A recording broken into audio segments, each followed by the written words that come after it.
हम लोग class 11th annual examination 2025 के इकोनॉमिक्स के बिल्कुल ओरिजिनल क्वेश्चन पेपर को देखेंगे जो 100% रियल पेपर है। ठीक है, तो यदि आप चैनल पर पहली बार हैं तो चैनल को सब्सक्राइब जरूर कर लीजिए और अपने दोस्तों को भी शेयर जरूर कीजिए। ठीक है, चलिए क्वेश्चन को देखते हैं। इसमें 1 से 100 तक ऑब्जेक्टिव मिलेगा, जिनमें से चुन करके आपको 85 ऑब्जेक्टिव बनाना है। तो इसमें हम लोग 1 से 50 तक लगातार ऑब्जेक्टिव का आंसर देखने वाले हैं। देखिए, क्वेश्चन नंबर 1 में दिया हुआ है कि ब्रिटिश औपनिवेशिक साम्राज्य का केंद्र कौन सा देश था। तो इसका सही उत्तर हो जाएगा ऑप्शन नंबर ए, बांग्लादेश। चलिए फिर 2 नंबर क्वेश्चन नंबर 2 में दिया हुआ है कि इंग्लैंड में तेजी से करके कुछ दिया हुआ है। ठीक है, तो इसका आंसर आप लगा लीजिएगा, ऑप्शन नंबर बी हो जाएगा। ठीक है, श्रीलंका के आर्थिक हितों का संरक्षण और समर्थन करता है। तो इसका सही उत्तर 3 का ऑप्शन नंबर डी हो जाएगा, इनमें से सभी। फिर 4 नंबर क्वेश्चन को देखेंगे, निम्न में से कौन बंगाल उत्पादित महीन सूती कपड़ा था। तो इसका सही उत्तर हो जाएगा 4 का ऑप्शन नंबर डी। ठीक है, इनमें से कोई नहीं। चलिए फिर आगे वाला क्वेश्चन देखेंगे। 5 नंबर क्वेश्चन में दिया हुआ है कि 20वीं सदी के पूर्वार्ध में भारत के राष्ट्रीय आय की वृद्धि दर क्या थी। तो इसका सही उत्तर 5 का हो जाएगा, ऑप्शन नंबर ए, 2%। चलिए फिर आगे वाला क्वेश्चन देखेंगे। 6 नंबर क्वेश्चन में दिया हुआ है कि ब्रिटिश काल में। तो इसका सही उत्तर हो जाएगा 6 का ऑप्शन नंबर डी। ठीक है, इनमें से सभी। चलिए फिर आगे वाला क्वेश्चन देखेंगे। क्वेश्चन नंबर 7 में दिया हुआ है कि किस उद्योग की स्थापना का श्रेय विदेशियों को जाता है। तो इसका सही उत्तर हो जाएगा 7 का ऑप्शन नंबर डी, पटसन उद्योग। चलिए फिर आगे वाला क्वेश्चन देखेंगे। 8 नंबर क्वेश्चन में दिया हुआ है कि औपनिवेशिक भारत में आयात निर्यात व्यापार पर किसका एकाधिकार था। तो इसका सही उत्तर हो जाएगा 8 का ऑप्शन नंबर ए, भारतीयों का। चलिए फिर 9 नंबर क्वेश्चन को देखेंगे। 1941 की जनगणना के अनुसार भारत की जीवन प्रत्याशा क्या थी। तो इसका सही उत्तर हो जाएगा 9 का ऑप्शन नंबर ए, 32 वर्ष। चलिए फिर 10 नंबर क्वेश्चन को देखेंगे। इसमें दिया हुआ है कि कार्यशील श्रमिकों की दृष्टि से औपनिवेशिक भारत का सबसे बड़ा। तो इसका सही उत्तर हो जाएगा 10 का ऑप्शन नंबर सी, सेवा क्षेत्र। चलिए फिर 11 नंबर क्वेश्चन को देखेंगे। इसमें दिया हुआ है कि निम्न में से किसे अंग्रेजों का सबसे महत्वपूर्ण योगदान माना जाता है। तो इसका सही उत्तर 11 का ऑप्शन नंबर सी हो जाएगा, रेल परिवहन को। 12 नंबर क्वेश्चन में है कि भारत की प्रथम सरकारी जनगणना किस वर्ष हुई थी। तो 12 का right answer option number D हो जाएगा, 1881। चलिए फिर 13 नंबर क्वेश्चन को देखेंगे। इसमें दिया हुआ है कि भारत की आर्थिक प्रणाली का उद्देश्य क्या है। तो 13 का right answer option number D हो जाएगा, इनमें से सभी। चलिए फिर आगे वाला क्वेश्चन देखेंगे। 14 नंबर क्वेश्चन में दिया हुआ है कि भारत की मिश्रित अर्थव्यवस्था में किस क्षेत्र को सबसे सशक्त क्षेत्र बनाने की परिकल्पना की गई थी। तो इसका सही उत्तर 14 का हो जाएगा, ऑप्शन नंबर डी, इनमें से सभी। इसी अर्थव्यवस्था मुख्यतः बाजार की शक्तियों पर निर्भर करती है। तो 15 का राइट आंसर हो जाएगा, ऑप्शन नंबर डी, इनमें से सभी। चलिए फिर 16 नंबर क्वेश्चन को देखेंगे। इसमें दिया हुआ है 16 नंबर क्वेश्चन में कि किस अर्थव्यवस्था में लोगों के बीच वस्तुओं का वितरण उनकी आवश्यकताओं के अनुसार होता है। तो इसका सही उत्तर 16 का हो जाएगा, ऑप्शन नंबर बी, पूंजीवादी अर्थव्यवस्था। चलिए फिर आगे वाला क्वेश्चन देखेंगे। क्वेश्चन नंबर 17 में दिया हुआ है कि पंचवर्षीय योजना की अवधारणा किस देश से ली गई थी। तो इसका सही उत्तर हो जाएगा 17 का ऑप्शन नंबर बी। ठीक है, पूर्व सोवियत संघ। चलिए फिर आगे वाला क्वेश्चन देखेंगे। 18 नंबर में भारत में पंचवर्षीय योजना किसके द्वारा तैयार किया जाता है। तो इसका सही उत्तर हो जाएगा 18 का ऑप्शन नंबर बी, योजना आयोग के द्वारा। चलिए फिर 19 नंबर क्वेश्चन को देखेंगे। इसमें दिया हुआ है कि निम्न में कौन आर्थिक समृद्धि का प्रमाणिक सूचक है। तो 19 का right answer option number B हो जाएगा, प्रति व्यक्ति जीडीपी। चलिए फिर आगे वाला क्वेश्चन देखेंगे।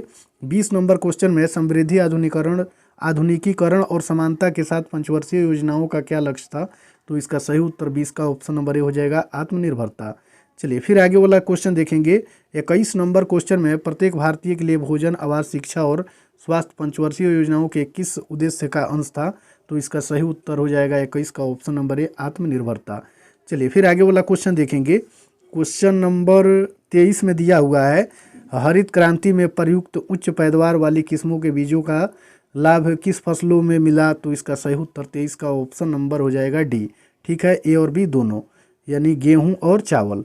चलिए फिर आगे वाला क्वेश्चन देखेंगे। 24 नंबर क्वेश्चन में दिया हुआ है खाद्यान्न के उत्पादन के संदर्भ में आज भारत क्या है। तो इसका सही उत्तर हो जाएगा 24 का ऑप्शन नंबर डी, बी और सी दोनों।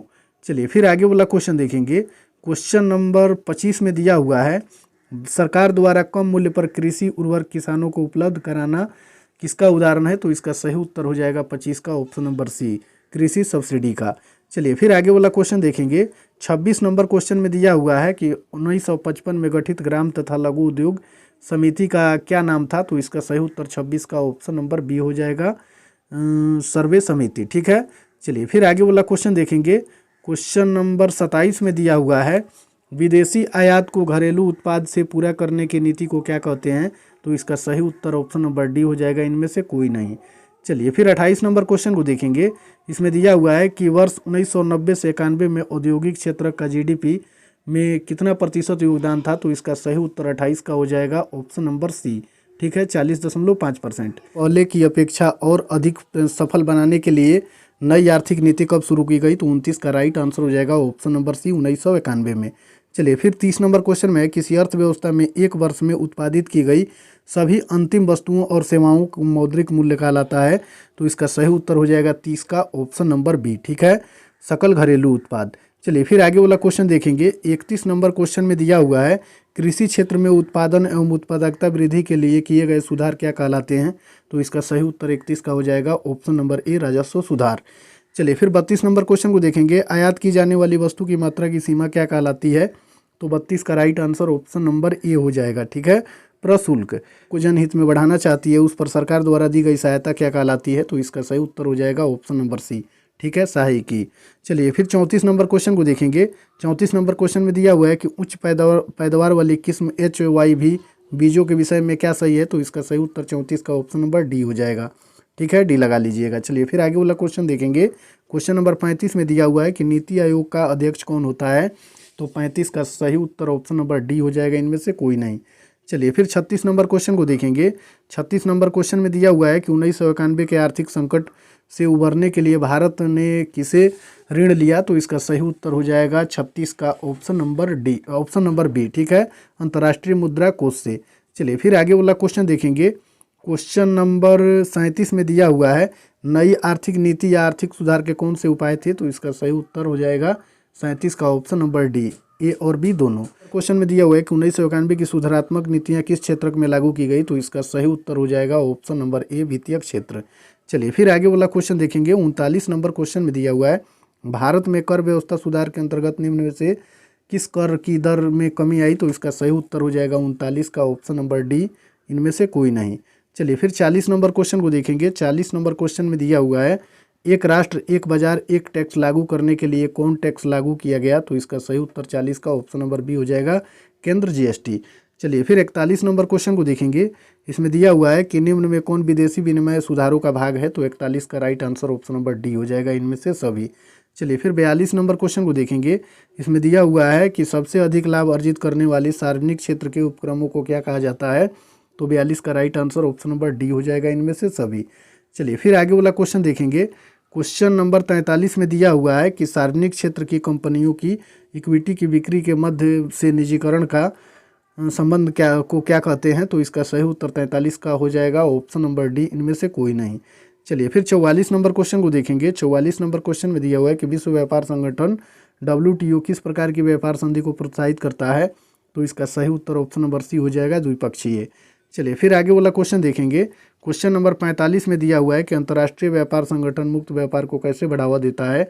तो 45 का right answer option number D हो जाएगा, इनमें से सभी। इस नंबर क्वेश्चन में दिया हुआ है कि 1991 के बाद भारत में विदेशी मुद्रा का भंडार बढ़ने का क्या कारण है? तो इसका सही उत्तर हो जाएगा, ऑप्शन नंबर सी, धनात्मक व्यापार संतुलन। नंबर क्वेश्चन में दिया हुआ है कि निम्न में किसे राजकोषीय नीति के सुधार के अंतर्गत माना जाएगा? तो इसका सही उत्तर ऑप्शन नंबर डी हो जाएगा, इनमें से सभी। चलिए फिर एक नंबर क्वेश्चन में दिया हुआ है कि निम्न में कौन भारतीय IT एवं सॉफ्टवेयर कंपनी है? तो इसका सही उत्तर ऑप्शन नंबर ए हो जाएगा, Tata consultancy services. Number question में दिया हुआ है कि भारत में वर्तमान में किस पड़ोसी देश में भुगतान संतुलन की समस्या है? तो इसका सही उत्तर ऑप्शन नंबर डी हो जाएगा, इनमें से सभी।